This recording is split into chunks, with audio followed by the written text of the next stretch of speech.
Le Cornu nous annonce qu'il y a trop d'argent dans l'hôpital et que du coup, la France meurt, on n'a plus assez d'argent et donc il prévoit un budget qui permet un peu de resserrer la vis parce que vous avez sûrement remarqué que le nombre de places dans l'hôpital, le nombre d'infirmiers, d'aides-soignants, de médecins ont explosé et donc forcément, après il n'y a plus d'argent pour l'école, après il n'y a plus d'argent pour les repas de Gérard Larcher ou des choses comme ça. Du coup, on va devoir resserrer la vis. On va étudier tout ça de près et notamment avec un exemple particulier parce qu'on ne parle pas juste de généralité ici, on parle aussi d'exemples de cas particuliers, notamment la fermeture d'un CAC en Ile-de-France, donc un centre d'accueil de crise en psychiatrie, quelque chose qu'on connaît un peu avec Zoé, qui est en train de fermer pour des questions budgétaires. On va pouvoir vous parler de tout ça avec Zoé. Zoé, comment ça va ? Bah écoute, Padu, ça va très bien. Déjà, je suis très contente de te retrouver. Ça fait longtemps qu'on n'a pas pu aller se moquer ensemble des macronistes, des droitards, et puis surtout voir à quel point on pète dans la soie, dans le système de soins. Vraiment, il y a de la thune partout, c'est la folie.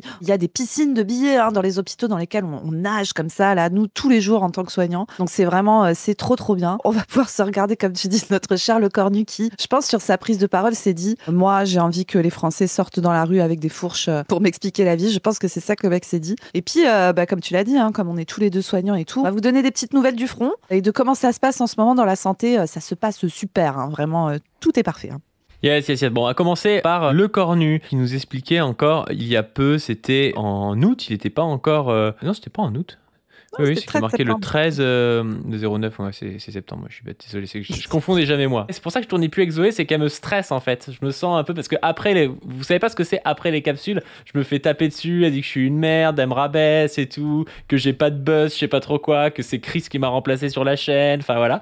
Et donc du coup, voilà, bon, on part sur Le Cornu qui nous expliquait pourquoi il y a trop d'argent dans l'hôpital public. Je le dis quand même au passage, y compris pour tous celles et ceux qui s'interrogent sur pourquoi aussi il y a des problèmes de finances publiques. Il y a aussi des problèmes de finances publiques parce qu'on a décidé de remettre beaucoup d'argent dans l'hôpital.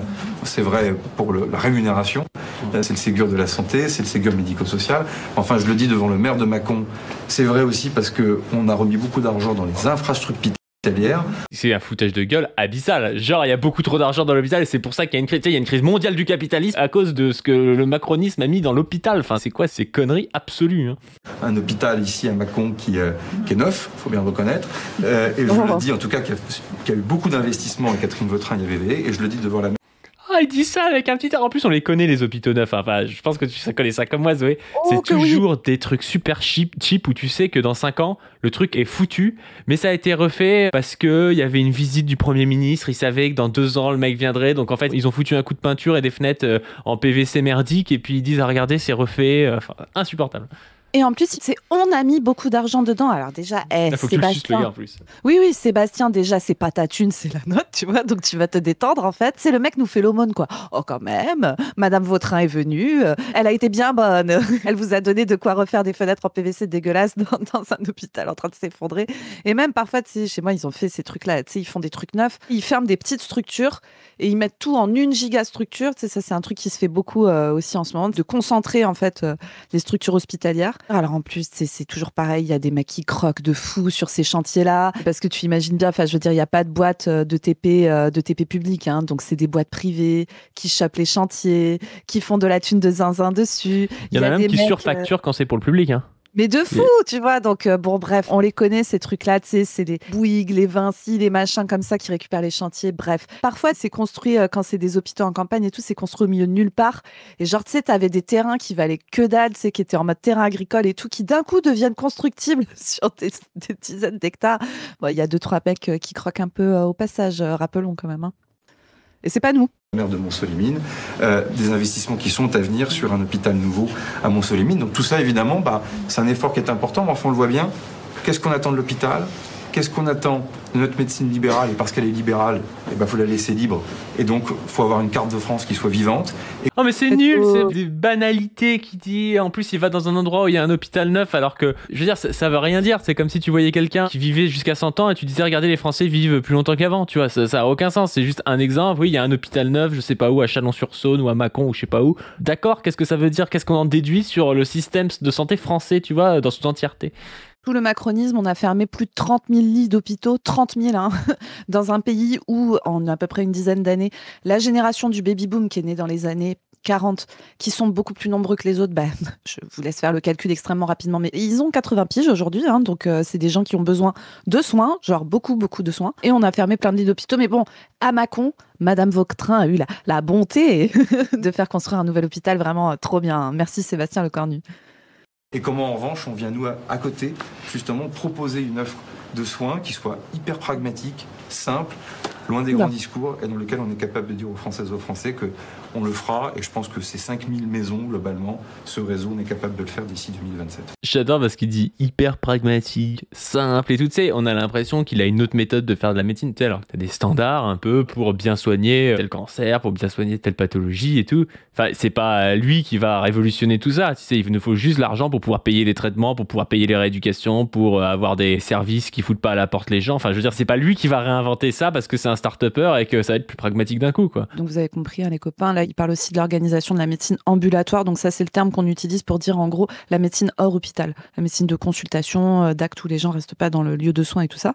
Et notamment la médecine générale. Et en gros, il dit la médecine libérale, ce qu'est la majorité des médecins généralistes en France, doit rester libre. Donc là, il est en train de ménager les syndicats de médecins généralistes de droite qui, tout est en train de s'effondrer. Tout le territoire manque de médecins parce qu'on a organisé une pénurie de médecins et tout. Mais les gars, leur combat du moment, c'est d'augmenter le prix de la consulte alors qu'on est ras la gueule. Moi, j'ai beaucoup trop de travail. C'est ça mon putain de problème, c'est que je rentre chez moi à 21h30 parce que j'ai beaucoup trop de gens à gérer. On est même obligé de mettre des messages automatiques sur les répondeurs pour dire on ne peut plus prendre de nouvelles personnes. On est ras la gueule, quoi. Les syndicats de médecins libéraux, leur problème du moment, c'est que surtout les pharmacies ne doivent pas pouvoir vacciner les gens et surtout il faut pouvoir augmenter le prix de la consultation parce que bosser 50 heures par semaine dans des conditions dégueulasses, ça c'est pas grave. Le vrai problème, c'est que le revenu moyen des généralistes, c'est 6 000 € net, alors que ça pourrait être 8 000, et ça, c'est vraiment l'enjeu de fou.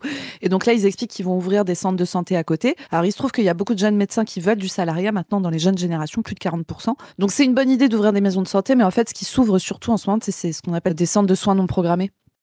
Donc les gens ils ont pas de médecin traitant, ils ont besoin de voir un généraliste en urgence parce que le gosse a une otite, parce qu'ils se sont fait une entorse et qu'il faut qu'il soit arrêté, machin. Et donc t'as ces centres là qui s'ouvre si tu veux. Alors ça c'est vraiment des compensations de trucs qui dysfonctionnent, c'est insupportable. Mais c'est pareil en psy. Enfin c'est exactement pareil. L'autre jour j'ai eu une entrée sur ma garde et puis on me dit ouais c'est quelqu'un qui vient des soins non programmés. Je leur dis mais c'est quoi les soins non programmés? Il me dit ah c'est un truc qu'on a ouvert ou quand t'as pas de psy. Tu sais c'est des gens genre ils sont allés 10 fois à l'hôpital psy. Ils sont en demande d'un suivi psy, mais ils n'ont pas de psy. Je sais pas trop comment ça se fait. Et du coup, on leur a trouvé un moyen de voir un psy si vraiment ça va pas du tout et qu'il faut qu'ils se fassent hospitaliser parce qu'ils veulent se tuer. Tu vois, enfin, vraiment, le truc qui est dysfonctionnel de zinzin. C'est fou d'en arriver là. Et puis tout le monde se félicite en mode oui, on a ouvert ce truc.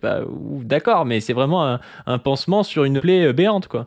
Après, on va voir un peu ce qui se passe là pour les camarades en psy dont tu vas parler. Et pour finir sur ce truc du soin non programmé, tu sais, nous, l'effet que ça a chez les médecins généralistes, c'est que t'imagines, t'es un jeune médecin généraliste, t'as 28 ans, tu commences à bosser, t'arrives au pire du pire de la désertification médicale. Il y a du taf à crever. Si t'arrives pas à t'installer à plusieurs et tout, tu peux vite te retrouver à être submergé de travail, à pas pouvoir lever la tête. Tous les relais marchent pas. Avoir accès aux spécialistes, ça prend 8 mois. Faire passer une IRM cérébrale pour quelqu'un où t'as une suspicion d'un truc potentiellement grave, ça prend des semaines. Quand t'envoies à l'hôpital, c'est l'horreur. On te renvoie ton patient après qu'il ait passé 3 heures sur un brancard aux urgences, qu'il se soit fait des escarres parce que personne n'a le temps de s'en occuper. Enfin, c'est l'enfer, tu vois, comme condition de travail. Vraiment. Y compris pour des médecins, on va dire, un peu droitards et tout, parce que la moyenne des médecins pensent plutôt comme ça. Ça reste quand même des gens, tu vois, qui ont a priori, pour la majorité, envie de correctement soigner les gens. C'est quand même plus agréable. Bien sûr. Et donc, quand tu arrives dans ce contexte-là, on te propose soit tu bosses en cabinet médical, tu vois, moi, c'est ce que je fais, tu fais du suivi au long cours. Moi, je trouve que c'est ce qui est passionnant dans notre spécialité, la médecine générale, mais moi, ça implique, tu vois, que là, en ce moment, tu vois, j'ai plusieurs situations de soins palliatifs à domicile à gérer ou en EHPAD, avec un relis hospitalier qui est pas très bon. Donc, d'un côté, les gens, ils sont à la maison parce que parfois c'est leur choix, mais aussi parce que, en fait, il n'y a pas forcément mieux à proposer à l'hôpital. Et donc, tu essayes de gérer, mais ça veut dire que, tu vois, parfois sur mes jours de repos, même parfois sur mes vacances, je peux être appelée parce que la situation est urgente, que mes collègues, elles sont sous l'eau, elles ont pas le temps, que machin. Enfin, ça demande un niveau d'engagement et on va dire, d'empiètement sur parfois ta vie personnelle, ton temps de repos et tout, qui est énorme. Et moi, je comprends comment des jeunes médecins peuvent se dire, je vais aller me foutre dans un centre de soins non programmés. Les mecs, ils ont grave besoin de moi, donc ils vont me payer super cher. Je vais arriver en négociant mon salaire de zinzin et tout. J'impose que je fais 9h, 18h. Personne m'appelle entre-temps parce que je fais pas de suivi au long cours des patients. Donc, j'ai pas à me prendre la tête, à rappeler son cardiologue, à machin, à vérifier que la prise de sang est bien. Parfois, devoir aller bosser sur mes jours jour de repos où j'avais pas prévu de bosser parce que le patient s'aggrave et qu'il y a personne pour aller le voir si c'est pas moi et tout. Ben voilà, et t'en viens en plus à en vouloir à des choix individuels de personnes de dire c'est des trucs de mercenaires et tout, tu sais, c'est comme les médecins qui prennent des gardes hors de prix dans les hôpitaux. Les hôpitaux arrivent pas à recruter, du coup ils prennent des intérimaires et les intérimaires ont une force de négociation de zinzin. Il y a même certains hôpitaux qui payent 1000, 2000, 3000 balles la garde, je sais pas si t'imagines le truc de taré quoi. Donc t'as des mecs qui font 10 000 euros par mois en bossant 6 gardes par mois, tu vois, plutôt que d'être dans un service et faire tourner le service et tout. Moi j'ai un jugement de et puis valeur. En plus, ces mecs-là, il y en a qui font bien le boulot, mais il y en a aussi qui s'en battent l'ec parce que comme ils bossent pas dans l'hôpital, c'est pas eux qui gèrent les trucs après. Donc tu sais, ils passent la garde. Une fois que la garde est passée, c'est pas pareil que quand tu fais une garde et que tu sais que le patient il va dans ton service et que si tu fais de la merde, de toute façon le lendemain tu vas devoir ou le surlendemain tu vas devoir gérer l'histoire. Quand c'est juste en mode tu habites même pas à l'endroit, tu fais 3000 balles et tu te casses, t'as moins l'envie de faire le boulot bien, tu vois, même si je veux dire c'est pas forcément que les gars sont méchants ou quoi que ce soit, mais ça t'implique moins, on va dire, dans la prise en charge des patients quoi. T'as un rapport de mercenaire et tu vois, moi, pointer le comportement individuel, comment dire, effectivement politiquement ça sert à rien, tu vois, on peut pas faire un projet politique en espérant que chacun soit gentil et décide d'aller bosser dans des conditions plus pourries pour un salaire moins bon en ayant une charge de travail plus haute et que c'est ça que les gens vont faire comme choix parce qu'ils sont gentils au fond de leur cœur, tu vois. On peut pas organiser un truc comme ça. N'empêche que tout en restant parfaitement confraternel, moi je pense quand même que c'est des dérives de système avec des attitudes de charognards qui bouffent sur le cadavre de l'hôpital public. Je suis désolée, mais c'est quand même un peu ça qui se passe. Mais en fait, la réalité, c'est qu'il faut pas attendre que ces gens soient gentils. Il faudrait organiser un système où ce n'est pas possible de fonctionner comme ça. Et là, on va parler des camarades que tu connais bien du CAC parce que c'est un exemple de comment ça se passe bien, mais juste pour finir, sur la connerie budgétaire de Le Cornu qui vous dit gna gna gna, on a mis trop de trucs dans les hôpitaux et tout. Les hôpitaux, ils arrêtent pas de dire qu'il faut rationaliser, économiser, etc. Et donc, ils les font fonctionner comme des entreprises. Et pire, il y a toute une partie de la thune des hôpitaux, de leur budget qui va à la tarification à l'acte. C'est-à-dire, vous recevez quelqu'un, s'il est obèse, c'est plus cher. Si vous lui faites tel type d'acte pendant l'hospitalisation, la Sécu vous paye plus, etc., etc. Moi, dans le petit hôpital à côté de chez moi, il y a un service de soins de suite. Donc, si vous voulez, c'est des gens, soit qui ont été des vieilles dames, qui ont été opérées, qui ont besoin de se retaper quelques semaines, faire de la kiné tous les jours avant de pouvoir rentrer chez elles parce que elles marchent pas bien après leur prothèse de hanche, ou parfois des situations de fin de vie aussi qui peuvent se gérer à ces endroits-là. Moi, c'est un hôpital avec lequel je travaille en direct très très souvent. Cet hosto, il pourrait y avoir plus de 20 lits ouverts de plus que ce qu'il y a actuellement. Il reste fermé parce qu'il n'y a pas de médecin pour faire tourner les lits, parce qu'il y a la désertification médicale. Et quel effet ça a sur l'hôpital? Non, mais c'est là que tu vois le truc de zinzin. C'est que du coup, comme ils sont tarifés à l'acte, comme ces 20 lits sont fermés par manque de médecins, ça fait un manque à gagner budgétaire pour l'hôpital. Et donc, l'hôpital a un problème financier. Et donc là, on leur impose de faire un plan d'économie de plusieurs millions d'euros à l'échelle d'une structure qui est pas très grosse. Donc c'est monstrueux. Et en fait, ils n'ont pas d'autre choix, vu le plan budgétaire qu'on leur impose, que de baisser le nombre de gens qui bossent dedans. Donc diminuer les aides-soignants, diminuer les personnels de support, Ils pourraient peut-être délocaliser aussi, non? Ben oui, non, mais tu vois le truc de teubé, quoi. C'est ouf, c'est que c'est exactement la même logique. Bon, déjà, c'est trop chiant que ce soit cette logique-là dans l'industrie privée, tu vois, mais c'est exactement la même logique dans un truc qui est du soin vraiment hyper important. T'as ta grand-mère qui est en soins palliatifs et tout, un endroit, et du coup, tu vas devoir l'envoyer à 1 heure de chez elle parce que le petit hôpital qui était pas loin de chez toi, qui peut faire le taf, on lui a forcé de fermer les lits, quoi. Son mari pourra pas venir la voir pour lui tenir la main pour ses derniers instants parce qu'il est vieux et qu'il peut pas faire la route. Voire même, il y a plus de place du tout parce que cet hôpital à 1 heure, du coup, il se retrouve surchargé et dit, non, les gens de tel secteur, je les prends pas. Et donc là, tu vois, tu baisses le nombre d'aides-soignantes, de machin, de trucs. Qu'est-ce qui se passe mécaniquement? La qualité des soins se dégrade. Comment tu veux recruter des nouvelles personnes qui arrivent dans un hosto où c'est le zbeul, c'est l'enfer, toutes les équipes sont en souffrance et tout. Personne n'a envie d'aller bosser dans des conditions comme ça. C'est de la folie. Et donc, vraiment, vous allez voir, après, on va vous parler de l'exemple des camarades là, mais en fait, ce qu'il faut vraiment comprendre, c'est que ce que ces mecs vous disent, ce ne sont pas de bons gestionnaires, d'accord? C'est pas vrai. Ils vous mentent toute la journée. Ce qui se passe est un scandale. Ce budget est un scandale. Et rappelons que le Parti socialiste est complice sur ce qui s'est passé. Le Parti socialiste a littéralement créé Macron, donc il est complice de bout en bout.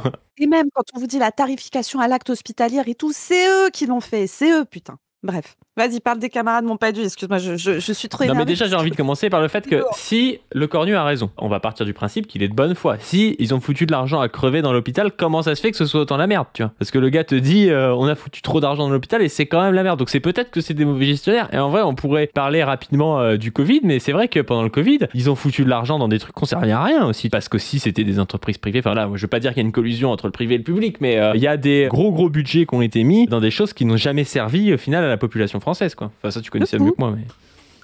Notamment Agnès Pannier-Runacher, une des meilleures macronistes qu'on ait eues ces dernières années. Elle était ministre de l'Industrie, je crois, ou je sais pas quoi. C'est plutôt qu'elle ait nationalisé la société Air Liquide qui fabriquait de l'oxygène médical alors qu'on en manquait à ce moment-là et qu'ils étaient en liquidation. Qu'est-ce qu'elle a fait ? Elle a fait un contrat avec une boîte qui s'appelle le Slip français, qu'elle a payé super cher pour fabriquer des putains de masques en slip qui ne servent à rien. Et quand je vous dis des masques en slip, non mais ce n'est pas une blague. C'est du tissu de slip avec lequel on a fait des masques. Non mais rendez-vous compte de ça. Tu savais pas ? Des millions de masques en slip. Des masques en slip. Oui, des millions de putains de masques en slip. L'argent foutu en l'air, putain. Mais de fou, on a payé ça super cher. Et l'autre truc qu'elle a fait, c'est qu'elle a demandé à une boîte de fabriquer des respirateurs, vous savez, pour la réanimation, quoi, en urgence et tout. Alors bien sûr, sans demander aux professionnels qui bossent dans le truc. C'est comme ils ont fait Sciences Po, HEC, ENA, ils savent mieux, tu vois, ces gens-là. Et machin, elle a demandé, ouais, très vite, on va faire plein de respirateurs et tout. Ils en ont fabriqué des milliers. Et quand les équipes les ont reçus à l'hôpital, ils ont dit, mais c'est pas des respirateurs qu'on peut utiliser en réa. Je te jure, ils ont fait ça, tu vois. Oh là là là. C'est de la folie. Et ces gens, tu vois, à la limite, de parler d'organisation et d'efficience. Mais ce qui est ouf, c'est qu'ils auraient mieux fait de lâcher des gros budgets à tous les secteurs de réa de France, tu vois, qui au moins savent à peu près de quoi ils ont besoin, tu vois. Le gars qui gère le matériel à l'hôpital, qui est habitué à aller discuter avec les boîtes. Alors, on pourrait même discuter de peut-être faire des boîtes nationalisées, collectivisées. Bien sûr, mais même sans faire ça, tu vois. Et même sans faire ça, tu vois, les gars, ils sont habitués. Ils ont l'industrie avec laquelle ils bossent. Les réanimateurs de l'hosto sont habitués à bosser avec eux. Ils savent de quoi ils ont besoin, en quelle quantité, comment ils vont pouvoir les brancher dans l'hosto. C'est les mieux placés pour savoir. Et pendant le Covid, t'avais Macron qui se prenait pour... Tu sais, c'était le moment où il était là, on va enfourcher le tigre, je sais pas quoi. Le mec était complètement... Chevaucher son tigre, ouais. Oui, voilà, complètement... Du fromage, du jambon, des choses très concrètes. Il était il était encore plus fou. Enfin, non, maintenant il est encore plus fou, je pense. Mais le mec était ouf. Il prenait des décisions tout seul, le gars. Tu sais, il avait dit dans Le Parisien, moi, j'ai pas besoin d'écouter les scientifiques parce que j'ai bien lu les trucs, j'ai bien compris. Je peux choisir les trucs tout seul. Et ben, Agnès Pannier-Runacher qui va fabriquer des millions de masques en slip, mais pitié, quoi. Surtout qu'en plus, tu peux avoir des respirateurs qui sont très bien, mais qui sont pas adaptés à l'architecture de ton service, par exemple.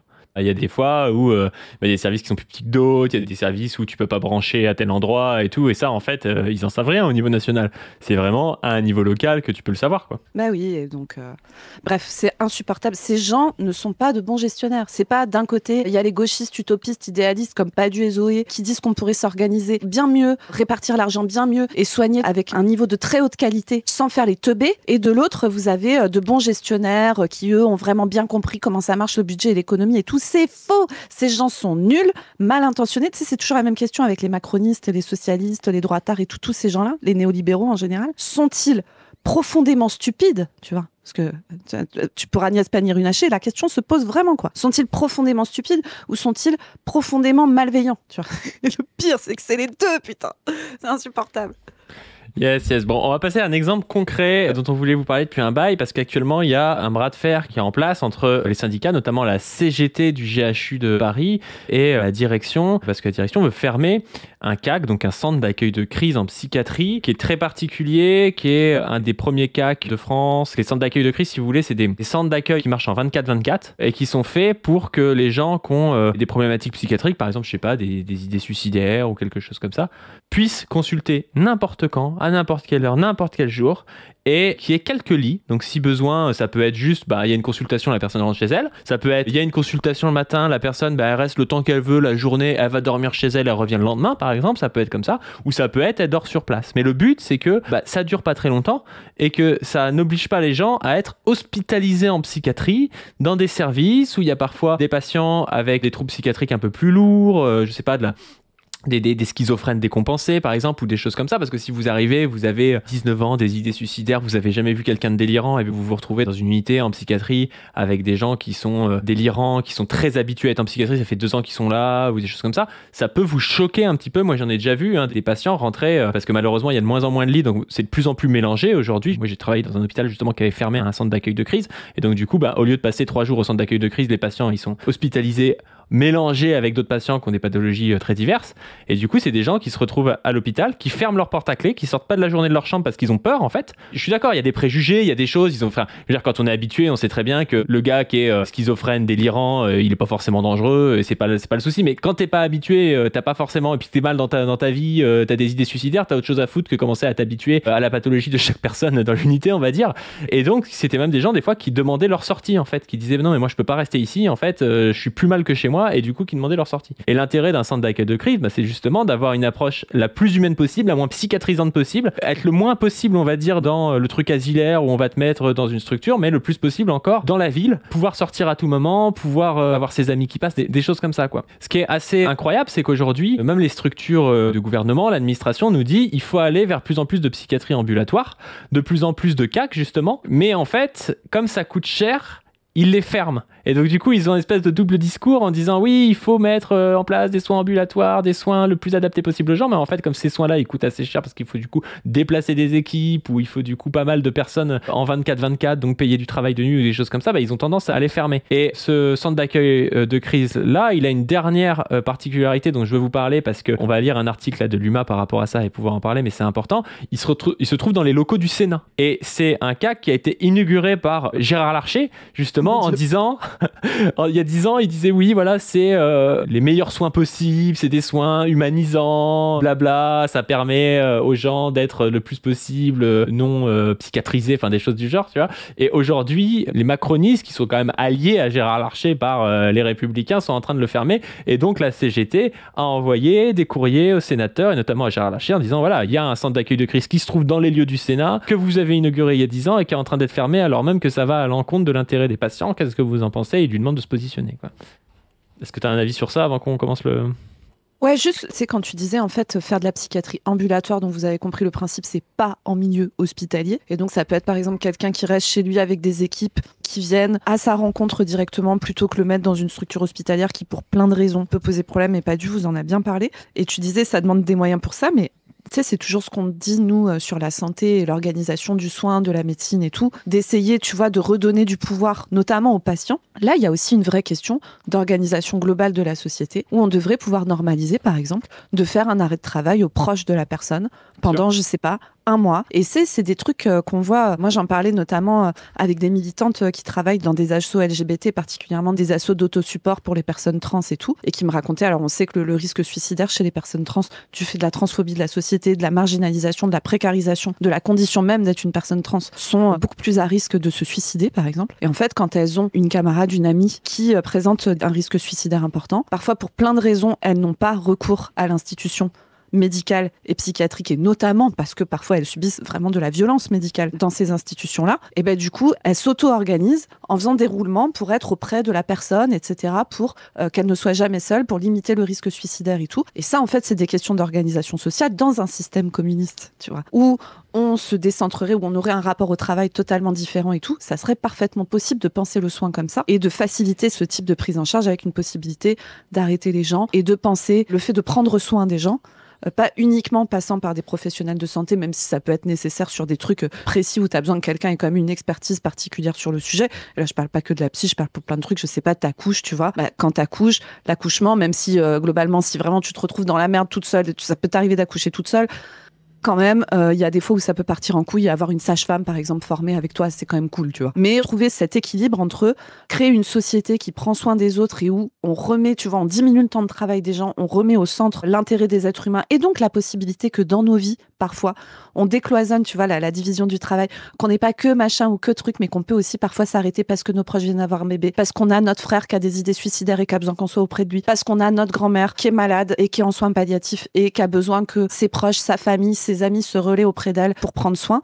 Tout ça, c'est une question d'organisation globale de société et c'est évidemment pas du tout vers ça qu'on va avec les budgets, le corps nu et tout ça. Et même, tu vois, on a des fois un aspect un peu on-off de l'arrêt de travail dans nos sociétés parce qu'on se dit, soit la personne, elle s'arrête totalement parce qu'elle est au bout du bout, soit elle peut continuer de travailler, mais on pourrait très bien dire, la personne, elle prend 2 heures l'après-midi quand elle veut pour aller voir son ami qui est mal en point, soit au niveau psychique ou pas, tu vois, enfin, ça pourrait très bien se faire.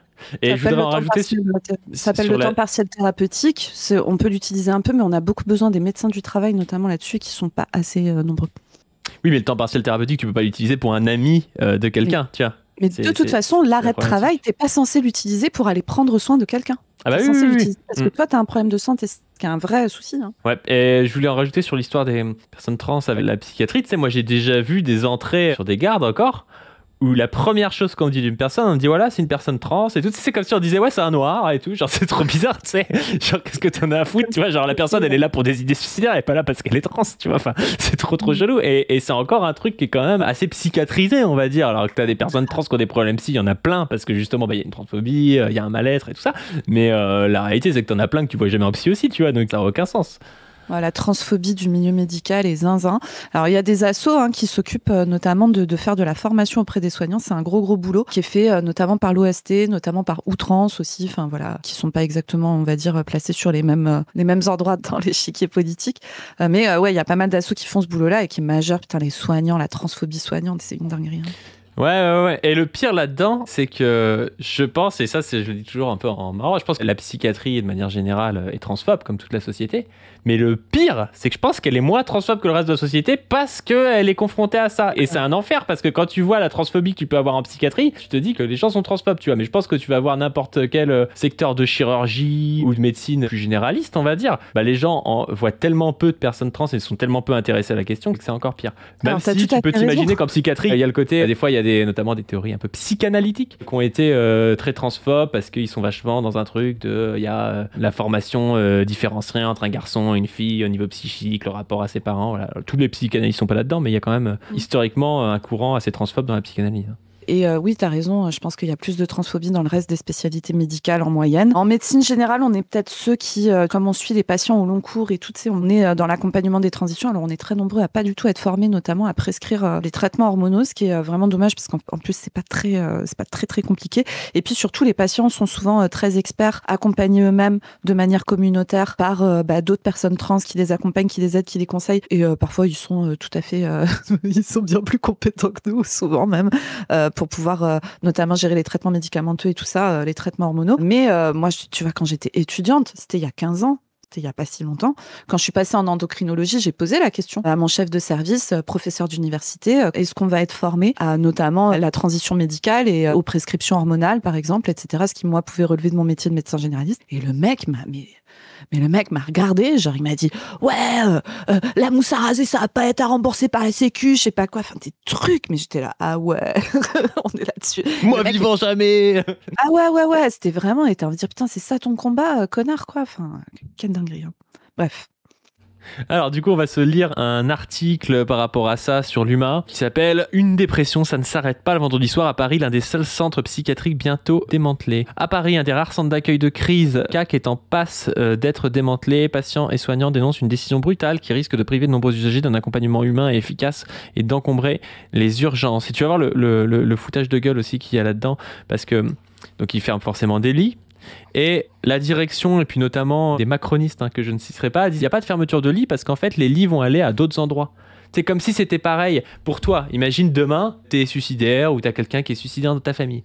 Comme si c'était pareil de l'emmener dans un centre d'accueil de crise qui est loin de l'hôpital psy réel et de l'hôpital, tu vois. Où elle peut parler à des professionnels qui vont pas forcément parler à tous les cardiologues, les machins et tout, tu vois. Ou de l'amener dans les urgences générales d'un hôpital où t'as 6 heures d'attente et où t'es amené à voir tout un tas de personnes qui ne sont pas suicidaires. Je veux dire, ça n'a rien à voir en fait comme prise en charge. Et dire oui, mais on a ouvert 6 lits aux urgences de l'hôpital général pour fermer les 6 lits du CAC, c'est pareil. En fait, vraiment, ça n'a rien à voir, quoi. Et n'importe qui préfère aller dans un endroit un peu discret et tout, avec des gens qui sont formés à ça, que d'aller voir un urgentiste qui va dire ah bah faites passer le psychiatre et puis prendre 6 heures avant d'être prise en charge, quoi. On va voir même beaucoup plus parce que dans les urgences parisiennes, enfin pas qu'à Paris intramuros, dans toute la région parisienne, alors c'est encore pire dans les banlieues prolo, dans les banlieues populaires du 93, etc. Les urgences parisiennes, il y a des temps d'attente de fou. Et moi je sais, j'ai bossé aux urgences, alors toi tu bosses côté psychiatre, mais moi j'y ai bossé côté, on va dire, somatique. Le soin somatique, c'est le soin qui touche au corps, pas à la psyché. Alors bon, la distinction nette entre les deux est complètement con, mais vous avez compris. En gros, moi, je gérais douleur thoracique, est-ce qu'il est en train de faire un infarctus, les appendicites, les jambes pétées, voilà, ce genre de trucs. Et aux urgences, moi, je me souviens que quand quelqu'un arrive pour raison psy, en fait, tu sais, comme la psychiatrie est considérée de manière très particulière par rapport au reste du soin. Et tu sais, parfois, c'est le gars, genre juste le temps que l'urgentiste vienne le voir une première fois pour qu'il dise qu'il a besoin de voir le psychiatre. Mais déjà, le mec a attendu 12 heures. Et moi, j'ai des souvenirs, tu vois, de patients qui sont pas bien. Des fois, les mecs se barrent d'ailleurs. Mais bien sûr. T'es un peu suicidaire et tout arrive, on te fait sur tes 10 heures, tu te casses. Et malheureusement, des fois, c'est pas pour le meilleur. Mais ouais, et moi, tu vois, ça m'arrive d'adresser des gens aux urgences parce que je n'ai pas d'autres possibilités pour notamment un risque suicidaire élevé. Et chez moi, il y a le taux de suicide est élevé chez moi, particulièrement dans les populations. Moi, j'ai beaucoup de populations, tu sais, masculines, agriculteurs, ouvriers dans des usines, etc. Et tu sais, c'est ce genre de mec qui ne dit pas que ça va pas pendant très longtemps. Et d'un coup, il essaye de se buter. Voilà. Donc, et puis en général, il y a une petite arme ou un truc comme ça dans la baraque. C'est pas, il a pris 2 comprimés de je sais pas quoi, tu vois, même si ça peut être très dangereux de prendre des comprimés, je dis pas le contraire. Mais quand tu te mets une balle dans la gorge ou dans la tête, c'est pas top, quoi. Ouais, mais c'est pendaison et arme à feu, les tentatives. Donc, en général, ils se ratent pas. Et quand ils se ratent, c'est voilà, quoi. Et donc, moi, en général, on me les amène parce que sa femme l'a trouvé en train d'essayer d'accrocher une corde dans la grange, tu vois, et tester la solidité de la corde. Donc là, elle me l'amène, et le gars dit, bah ouais, là, en fait, je suis au bout du roule, je veux mourir maintenant, quoi. Moi, j'ai pas d'autre choix que l'envoyer aux urgences psy direct. Même lui, il est demandeur, enfin, si tu veux, parce que là, sinon, il va en mourir, le gars, tu vois, de sa dépression. Et c'est une urgence vitale, en fait. Et en fait, le gars, il attend 10 heures aux urgences. C'est la première fois de sa vie qu'il accepte de parler de ses difficultés et d'être pris en charge. T'attends 10 heures aux urgences avec des gens qui hurlent de douleur, avec des vieux qui gémissent à côté, avec un mec bourré qui vomit. Mais comment tu veux que ça se passe bien ? Toi, t'as que le début de l'histoire. Il attend 10 heures aux urgences. Aux urgences, il voit sûrement l'urgentiste, puis un psy, et une hospitalisation est décidée, donc avec ou sans son consentement, selon s'il consent ou pas à la prise en charge. Si quelqu'un a essayé de se pendre et dit qu'il veut pas être hospitalisé, il va être hospitalisé parce qu'on se dit qu'il y a trop de risques qu'il récidive, donc ça va être sans son consentement, donc il va y avoir un certificat médical fait par sûrement l'urgentiste et le psychiatre ou quelque chose comme ça. Et là, il arrive à l'hôpital, sauf qu'à l'hôpital, ils ont fermé les lits d'accueil, si tu veux, ils ont fermé les lits des unités ouvertes. Avant, en soins sans consentement, t'étais dans une unité fermée, en soins consentis, t'étais en unité ouverte. De plus en plus, t'es toujours en unité fermée parce que y a pas de place dans les unités ouvertes, tu vois. Donc t'arrives le vendredi soir en soins consentis, par exemple, mais t'arrives quand même dans une unité fermée. C'est la première fois que t'y vas. Là, tu vois l'interne de garde qui travaille pas dans cette unité et qui te dit bonjour, machin, il fait un examen et il te dit ouais, vous allez être vu lundi par un psychiatre, tu vois. Donc déjà, t'attends 2 jours avant d'être vu par un psychiatre. Pendant 2 jours, là, t'es avec des types qui sont hospitalisés en psychiatrie parfois depuis 2-3 ans, tu vois, qui ont eu des dizaines d'hospitalisations en psychiatrie, donc qui n'ont pas du tout le même rapport à l'institution que toi, qui sont beaucoup plus habitués et qui n'ont pas les mêmes troubles que toi, qui ont souvent des troubles délirants, des choses comme ça, ou des grosses problématiques aussi d'addiction et tout. Et là, tu vas commencer un peu à prendre peur parce que tu vas pas trop comprendre ce que tu fais là, tu vas pas te sentir à l'aise parce que c'est des gens qui ressemblent pas exactement à ton entourage, tu vois. Souvent, le coup classique, c'est le mec, il arrive, il a des clopes, il se fait taxer toutes ses clopes en 2 heures parce que les gens à l'hôpital psy, comme ils ont pas d'argent, ils ont pas de clopes, mais ils aiment bien fumer. Donc quand ils voient un type qui arrive, ils commencent à lui demander des clopes. Le gars il dit oui à 1 ou 2 personnes. Il y a plein de personnes qui viennent lui taxer ses clopes, donc il a plus de clopes. Tu vois. Donc il arrive, il est comme ça. Il voit pas sa famille. Alors des fois il y a un peu des abus, c'est-à-dire que on lui enlève son portable, on lui enlève ses fringues parce que quand même bon le mec il a accepté d'être hospitalisé, mais il pourrait se suicider avec son jean. Donc du coup en fait le gars il est mis en pyjama, tu vois. Donc le mec il est en pyjama, sans clope, sans téléphone, dans une unité qui est pas adaptée, et il voit pas de psychiatre, tu vois. Et là, il se dit, qu'est-ce que j'ai fait ? Enfin, pourquoi je suis venu me faire hospitaliser ici ? En fait, c'est pire que chez moi, et en plus de ça, j'ai pas de soins, tu vois.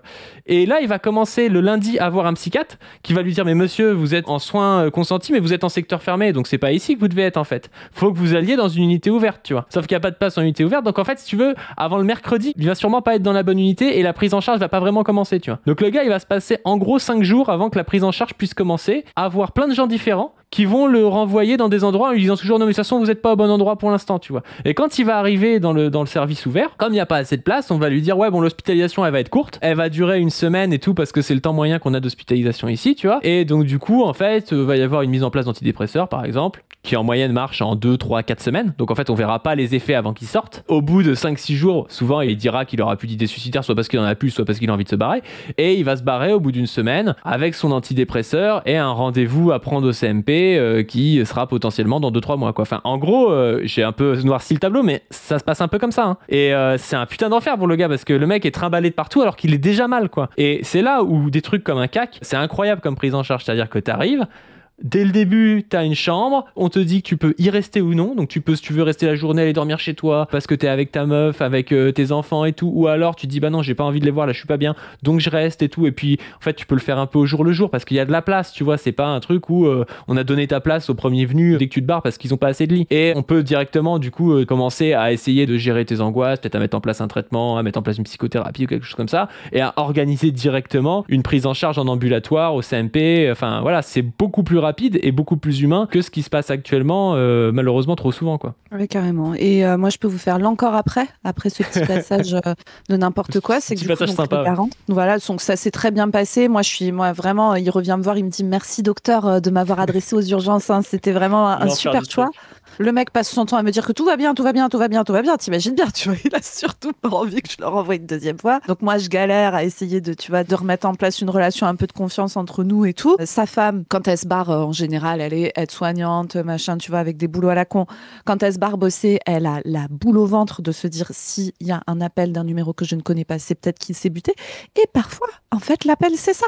Et moi, on me dit bonjour, il faut venir faire un certificat de décès chez Monsieur Truc parce qu'il s'est mis un coup de fusil dans la gueule 2 mois après cet épisode-là. C'est l'enfer. Hein. C'est vraiment... Et en plus, ce qui est triste, c'est que quand tu as... Justement, on parle de suivi en ambulatoire. Mais l'intérêt des suivis en ambulatoire, c'est aussi que tu as des équipes qui sont un peu toujours les mêmes, qui vont aller voir la personne, commencer à avoir un rapport pour le coup de confiance avec et le suivre. Et aujourd'hui, en psychiatrie, il n'y a tellement pas de soignants et de moyens que tu vas avoir des gens à qui... soit tu vas leur dire contacter le CMP et tu vas envoyer un courrier au CMP pour qu'ils sachent un peu la situation, par exemple, tu vois. Ou alors, tu vas toi-même prendre le rendez-vous, mais en général, ils n'aiment pas trop les CMP parce que du coup, ça laisse le patient passif et puis il va pas forcément plus à son rendez-vous parce que toi tu lui as pris que si lui il l'a pris. Mais la réalité c'est que quand tu bosses dans un CMP, j'ai pas de stats, mais je pense qu'il y a peut-être 25% des gens qui viennent pas, voire un tiers, tu vois. Et aujourd'hui, on n'a pas les moyens, quand quelqu'un vient pas, on va l'appeler. Tu vois, mais s'il répond pas, on n'a pas les moyens de se déplacer, d'essayer de voir ce qui se passe. En fait, il faudrait pouvoir... Alors, ça pose des problèmes des fois de secret médical parce que tu peux pas non plus demander à toute sa famille où il est. Il y a quelque chose qui est compliqué à ce niveau-là. Mais la réalité, c'est que t'as plein de gens qui ne viennent pas parce qu'ils sont trop mal pour venir. Et en fait, ils sont perdus dans la nature et puis tout le monde s'en tape. Alors que le mec, il y a un mois, il voulait se tuer. Et t'imagines bien que s'il vient pas au CMP, c'est pas forcément très très bon signe, quoi, on va dire. Qu'il faudrait peut-être aller plus loin dans les recherches et puis pouvoir l'accompagner. Et peut-être que le CMP, donc je sais pas si j'ai expliqué, mais le CMP, c'est les centres médico-psychologiques. C'est là où vous venez en consultation dans le secteur public en psychiatrie pour voir par exemple une infirmière, une psychologue, un psychiatre. Et il y a des antennes locales, c'est-à-dire qu'il y a des antennes locales, ouais, c'est pas mal foutu et tout. C'est assez près de là où vivent les gens. Le truc, c'est qu'au lieu d'essayer d'aller voir ce qui se trame et puis peut-être proposer quelque chose d'autre, parce qu'il y a des gens qui peuvent pas se déplacer, il y a des gens qui par exemple qui sont anxieux sociaux. Les anxieux sociaux, tu les vois jamais au CMP parce qu'ils détestent en fait aller dans un endroit où ils connaissent pas, raconter leur vie à des gens, surtout qu'en plus aujourd'hui il y a un turnover de ouf dans les soignants parce que le boulot est dur, parce que chez les médecins c'est souvent des internes donc tous les 6 mois ils changent et tout.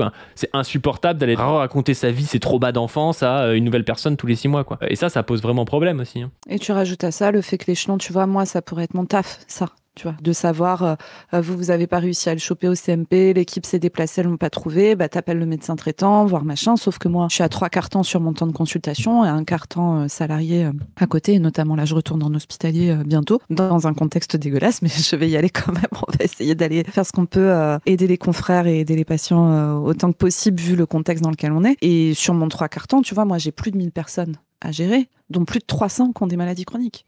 Je sais pas si t'imagines la charge. C'est le délire, hein. En fait, je n'ai pas le temps de faire ça bien. Et pourtant, tu vois, j'essaye, tu vois. Je finis tard les jours où je bosse, machin. Mais en Après, fait, on peut pas faire de capsule d'ailleurs, hein, c'est chiant. Hein. Bah ouais, notamment. Ouais, chaque fois qu'elle dit ouais, j'aurais peut-être un moment à 19h et tout, puis à 19h elle dit bon, je vais peut-être finir à 22h en fait. Bah ouais. C'est vraiment le délire, ouais. On est vraiment extrêmement mal organisé. On n'est vraiment pas assez nombreux. On n'a vraiment pas assez de moyens. On n'a vraiment pas assez réfléchi aux manières dont on pouvait améliorer les choses. Et tout ça, c'est des choses qui sont des questions politiques, encore une fois. On pourrait vraiment faire mieux. Il y aurait vraiment moyen de faire mieux. Nous, c'est ça aussi qu'on veut vous dire là quand on vous dit tout ça. C'est un peu déprimant là ce qu'on est en train de vous raconter. Mais c'est important, je pense que c'est notre rôle de militant soignant aussi, de dire ces choses-là. Par respect pour notre lutte, bien sûr, pour nos confrères, nos consoeurs, nos collègues, qui en chient tous les jours et qui n'ont pas forcément l'espace pour pouvoir dire ce que nous on dit. Là, on pense à nos camarades de la CGT qui se battent sur la fermeture de SCAC, par exemple. Mais partout en France, vous avez des soignants en lutte dans des conditions catastrophiques. Et au bout du bout, pour toutes les personnes de ce pays qui vont avoir besoin à un moment de leur vie de soins, et on ne va pas pouvoir les soigner correctement à cause des choix politiques faits par les mecs qui sont au pouvoir depuis 40 ans. Et dedans, vous pouvez mettre la droite, les centristes, macronistes, etc. et le PS. Tous ensemble ont participé et continuent à participer à nous mettre dans cette situation qui est une catastrophe. Et à part une bifurcation profonde, importante du système dans lequel on est. Et moi, j'appelle de mes voeux parce qu'aujourd'hui, tu sais, les situations, c'est que même les directions hospitalières et tout ça, même les cadres du système, ils se rendent compte que c'est n'importe quoi. Moi, j'appelle de mes voeux le fait qu'il y ait un vrai sursaut sur ce qui est en train de se passer, particulièrement dans le soin, parce que le soin, on parle de la vie et de la mort des gens. Donc, c'est des choses que tout le monde peut palper, peut toucher dans sa vie personnelle. J'appelle de mes voeux le fait qu'on arrive à arrêter d'être sur un truc défensif parce que on est obligé de le faire, on n'a que ça. Mais là, il faut qu'on arrive et qu'on propose. On peut faire autrement. On peut aller chercher l'argent à où il est. On peut le mettre différemment. On peut soigner mieux. On peut faire les choses bien. Ça prendra pas 40 ans en plus. En quelques mois, tu peux donner une bouffée d'air à tout le monde et en quelques années, tu peux vraiment construire un truc qui fonctionne, mais ça va nécessiter de bifurquer fort. Il va falloir vraiment faire une rupture franche. En psy, tu fous de l'argent et tu peux employer des gens, ça change tout. Parce que déjà, aujourd'hui, avant, les soignants en psy, ils étaient très bien formés. Notamment, il y avait des infirmières psy, infirmières qui avaient choisi ça et qui avaient une grosse formation. Aujourd'hui, ils sont en demande de formation, les jeunes que je vois en psy, mais ils n'ont pas de formation. C'est-à-dire qu'il faut 3-4 ans pour avoir des formations. Donc tu payes un petit peu des formations et puis tu recrutes des gens, tu doubles tes effectifs à même niveau de compétence. C'est-à-dire qu'aujourd'hui, je te dis, le niveau de compétence, il n'est pas très élevé. Donc de toute façon, c'est assez rapide de former des gens qui sont aussi compétents qu'aujourd'hui et après leur faire gagner de la compétence. Ce ne sera pas hyper compliqué non plus, tu vois. Les gens sont demandeurs, mais le capitalisme nous en empêche, quoi. De fou. On va lire un petit peu tout ça, oui, pour être plus au clair, parce que je crois qu'il y a des témoignages qui sont assez intéressants et qui rajoutent un petit peu de compréhension à ce que c'est de l'autre point de vue, parce que nous, on a le point de vue un peu de soignant.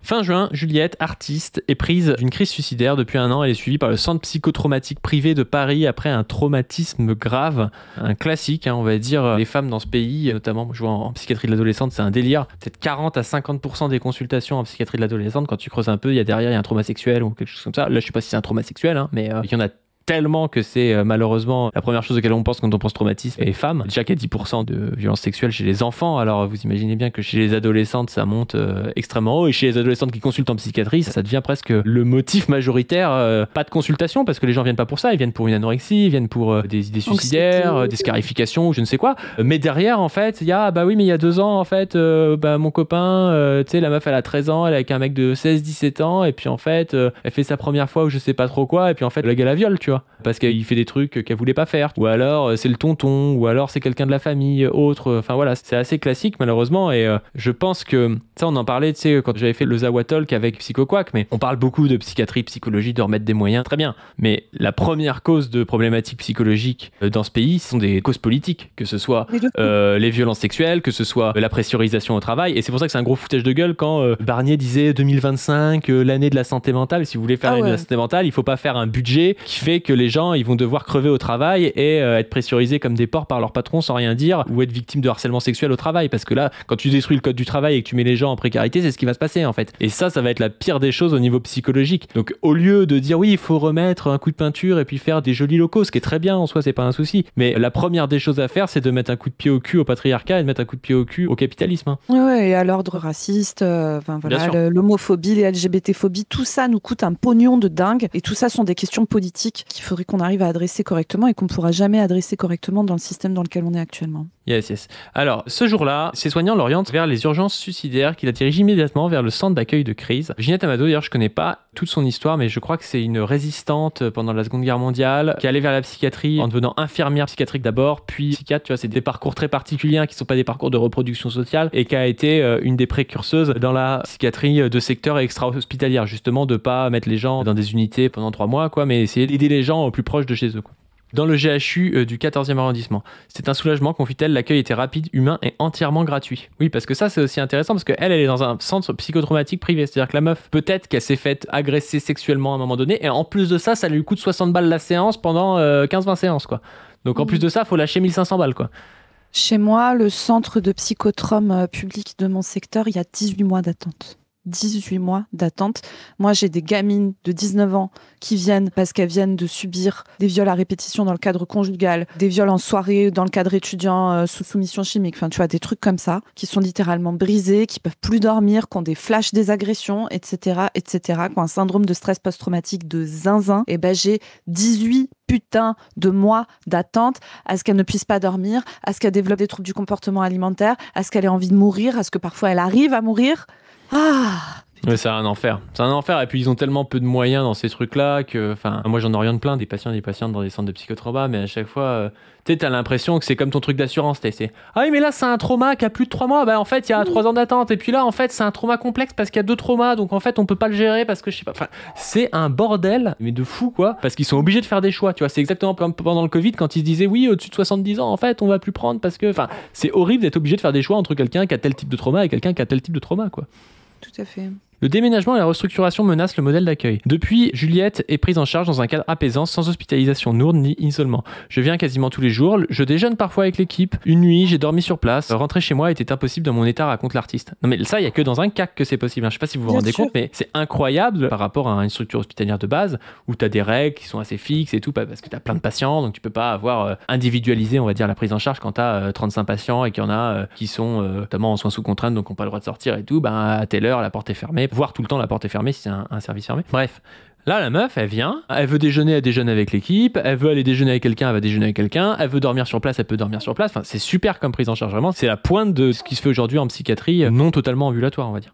Mais cette prise en charge est aujourd'hui en péril. Fin juin, la direction a annoncé le déménagement du centre vers ses anciens locaux rue Garancière dans le 6e arrondissement, accompagné d'une restructuration drastique. Fin de l'accueil de nuit et du week-end, suppression de la totalité des lits d'hébergement et réorganisation du personnel. On nous demande de continuer notre mission avec des moyens incompatibles, alerte un représentant syndical CGT. Ça, c'est vraiment le délire. C'est en mode, non mais vous savez être pareil qu'avant, mais en fait, c'est pas le week-end et la nuit. Ouais, d'accord, donc en fait, tu peux avoir des problématiques d'idées suicidaires, sauf le week-end et la nuit. C'est quoi ce délire? Et sans possibilité d'héberger. C'est n'importe quoi. Ils te demandent la même mission à la fin, tu vois, enfin n'importe quoi. Oui. C'est-à-dire que tout ce qui faisait la spécificité et la qualité de ce type de soins, on te le retire, quoi. Le CAC Ginette Amado couvre les 5, 6e, 7e arrondissements de la capitale. Sa spécificité, proposer une prise en charge intensive, bref, sans hospitalisation classique pour les personnes en détresse psychique aiguë. Ce modèle, en anticipant les crises, permet d'éviter de nombreuses hospitalisations longues. Une équipe pluridisciplinaire assure une présence physique et téléphonique 24 heures sur 24 dans un lieu hors les murs de l'hôpital pour déstigmatiser l'accès aux soins. Consultation rapprochée, repas thérapeutiques, hébergement temporaire, lien direct avec les services hospitaliers. Le CAC agit en prévention comme en urgence, sans contention ni isolement, sauf cas exceptionnel, moins de 5% en 2019. Alors en fait, j'ai pu parler à un représentant syndical, il m'a dit que c'était plutôt 0% de contention même, parce que lui, il a appris directement à travailler sans contention et il dit en fait, si vous voulez en psychiatrie, vous avez le droit en tant que soignant, si quelqu'un est en crise d'agitation ou quelque chose comme ça et qu'il apparaît comme étant dangereux, de le mettre dans une chambre d'isolement. Ça peut aussi être, et ça c'est sûrement le mieux, la chambre d'isolement peut avoir un intérêt pour le patient si c'est des gens qui sont par exemple bipolaires très très haut et que la moindre chose les booste, on va dire, dès qu'il voit quelqu'un, il va lui parler. Il y a des gens qui sont très sexualisés, quand ils sont très hauts, ils voient une meuf, il va lui toucher le cul ou je sais pas trop quoi. Dans une chambre d'isolement, vous pouvez être hypostimulé, c'est-à-dire que vous êtes là, il n'y a pas grand chose dans la chambre et puis ça vous permet de redescendre un petit peu, quoi. Il y a ça, mais il y a aussi une possibilité de contentionner les gens, c'est-à-dire de les attacher à un lit, les bras, les jambes, et ça, c'est quelque chose qui n'a jamais prouvé son efficacité, qui a aussi prouvé que ça provoque de la violence, parce que imaginez, on veut vous contentionner, vous avez tendance à pas vouloir et donc vous pouvez foutre une patate à un soignant, quoi. Ah, et oui, très régulièrement, il y a des soignants qui se prennent des patates par des gens qu'ils essaient de contentionner. C'est ça. Ça a jamais prouvé son efficacité sur quoi que ce soit dans la littérature. Et en plus de ça, ça a aussi prouvé que ça tuait des gens. Parce que vous pouvez faire des embolies pulmonaires, vous pouvez faire des phlébites, parce que quand vous arrêtez de marcher et que vous ne bougez plus, en fait, des fois, vous avez des caillots de sang qui se forment. Et donc, vous pouvez vous retrouver à mourir à cause des contentions. Donc, autant l'isolement, ça peut parfois avoir un intérêt sur le plan thérapeutique, autant la contention n'a jamais rien prouvé sur le plan thérapeutique. Et il y a même des pays où il n'y a pas de contention. Et en France, il y a des unités et il y a des hôpitaux qui n'ont pas de contention. Et notamment, le CAC Ginette Amado n'utilise pas les contentions. Ils n'utilisent même pas non plus l'isolement. Donc c'est assez fou de se dire qu'on est en train de fermer des prises en charge qui sont des prises en charge vraiment de haut niveau, on va dire, de soins qui sont les plus humains possibles, quoi. Ce qui explique souvent les gens qui bossent sans isolement, c'est que quand c'est pas une possibilité, tu fais autrement, tu vois, aussi. Quand t'as possibilité de contentionner quelqu'un, tu peux aller jusqu'au bout, tu vois. Mais quand de toute façon tu sais que tu as jamais contentionné quelqu'un, tu trouves un moyen de faire autrement. Alors ça demande parfois du personnel, parce que parfois il faut rester 2 heures avec une personne où tu te dis elle est instable, elle pourrait péter un plomb. Oui, mais si tu restes à côté, en fait, ça va le faire, tu vois. Alors que si tu le mets à contentionner, ça te permet d'aller voir d'autres patients, donc ça permet aussi de faire des unités avec moins de soignants, en fait, de contentionner les gens, tu vois. Donc il y a vraiment un rapport aussi entre la libéralisation des unités et des hôpitaux et l'augmentation du taux de contention et du taux d'isolement. Et ça a même été montré. Actuellement, il y a de plus en plus de contention et d'isolement en psychiatrie, alors qu'on n'a pas forcément de raison interne, on va dire, à la psychiatrie, tu vois. C'est rare, mais notre cohésion d'équipe permet cette approche respectueuse et efficace, souligne l'élu du personnel. Décision unilatérale et incomprise, la décision a été prise sans concertation ni avec les soignants ni avec les patients, provoque une vive inquiétude. La perte des lits d'accueil en particulier menace la capacité à héberger des patients en crise pour quelques jours, un pilier de ce dispositif. Une dépression ne s'interrompt pas le vendredi soir, témoigne Alexandre, patient depuis octobre. Savoir que les locaux et la permanence téléphonique avec un personnel compétent sont ouverts à toute heure aide énormément de patients et évite l'encombrement des urgences. Les horaires de bureau ne correspondent malheureusement pas à cette mission. Ça, c'est extrêmement vrai. J'ai déjà vu des centres d'accueil fonctionner. En fait, il y a beaucoup de choses qui se passent au téléphone.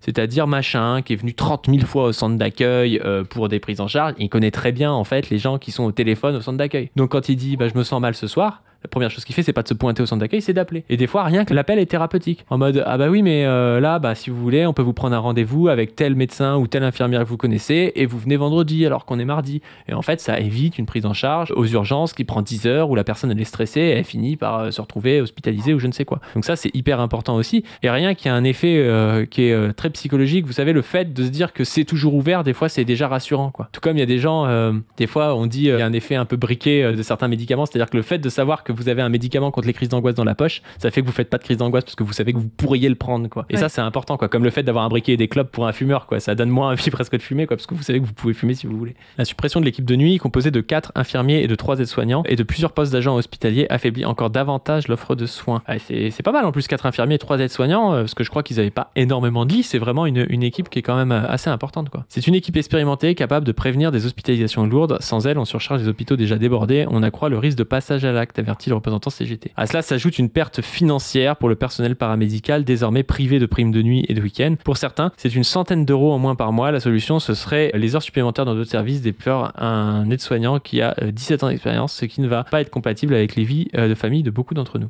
Une décision politique. Pour le personnel, cette restructuration n'est pas une simple réorganisation, mais un choix politique dicté par une logique budgétaire. Le CAC n'est pas une unité obligatoire, donc il est plus facile à affaiblir, mais à long terme, c'est un investissement. Il stabilise, anticipe, évite des hospitalisations coûteuses. Le truc, c'est que c'est vrai que comme ils vont mettre les lits, par exemple, un petit peu aux urgences psy, à terme, les gens, ils viendront pas aux urgences générales, là où il y aura les urgences psy, là. Et donc, du coup, ils diront, il n'y a pas besoin d'autant de lits qu'au CAC, parce que oui, c'est plus agréable de venir au CAC, et du coup, les gens, ils vont rester chez eux, et je pense qu'ils espèrent aussi, à terme, diminuer le nombre de lits comme ça, tu vois. Évidemment. Évidemment que c'est ça.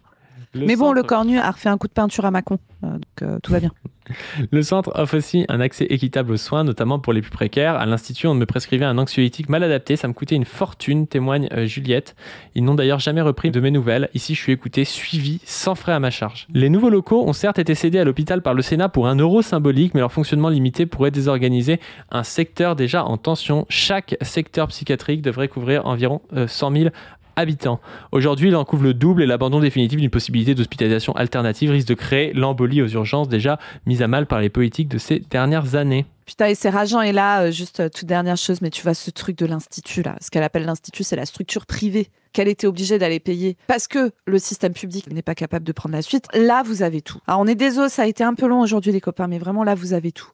Les conneries budgétaires, l'organisation catastrophique, etc., etc. Et le privé qui, par les manques du service public, vient se gaver pour faire de la merde aussi, hein, parce que c'est pas la panacée. Ouais, maintenant que c'est privé, la mise en concurrence, je sais pas quoi, en fait, la prise en charge est super. Alors, par ailleurs, il y a des structures privées qui font des prises en charge de plutôt bonne qualité si vous avez de la thune, hein. Mais là, vous avez vraiment l'expression totale de tout ce qui va pas actuellement. Et voilà. Bon, sur ce, les amis, écoutez, on s'est beaucoup plaint, mais on a aussi dessiné des possibilités, d'autres pistes qui existent pour pouvoir mieux faire. On va reparler, bien sûr, de santé dans ces prochaines semaines, dans ces prochains mois. Vous savez que nous, ça fait partie des sujets qu'on aborde le plus du fait de nos métiers aussi, et parce que c'est un sujet politique absolument majeur et très porteur. Pour tous les partis de gauche et les partis communistes, c'est un sujet central à s'emparer, parce que là, vous parlez de tout là-dedans. Vous parlez de travail, vous parlez d'industrie, vous parlez de collectivisation des moyens, vous parlez d'organisation globale de la société, vous parlez de démarchandisation, vous parlez de tout ce dont un marxiste a envie de parler, de mettre fin à la division du travail, etc., etc. Si ce contenu vous plaît, vous pouvez vous abonner à cette chaîne, vous pouvez aller voir la dernière vidéo sur la chaîne principale de Padu. Pourquoi les bourgeois détruisent la science. Vous pouvez aller aussi sur la chaîne On ne veut plus, sur laquelle bientôt vont sortir des formats. Vous pouvez aller lire le dernier numéro de la revue Position Revue, qui est sur la pénurie. Il y a notamment un long entretien que j'ai fait avec Nicolas Da Silva, qui est économiste, notamment de la santé, où on parle de tout ça, du budget, de comment on économise de la thune, de pourquoi leur choix sur la sécu, etc. Ça fait qu'on gagne moins d'argent. On en a déjà parlé, on en reparlera de ces choses-là. Vous pouvez nous suivre sur nos réseaux Insta, Twitter. Si vous voulez soutenir le travail de l'ASSO avec tout ce qu'on fait, tout ce qu'on a dit avant, tout ce qu'on fait d'autres trucs, le graphique, le machin, les organisations, les groupes locaux, des affiches pour aller coller, etc. Vous pouvez aller sur le Tipeee qui est en barre de description. Et sur ce, on vous dit à plus tout le monde, salut. À plus et force aux camarades dans leur lutte pour le maintien du CAC Amado.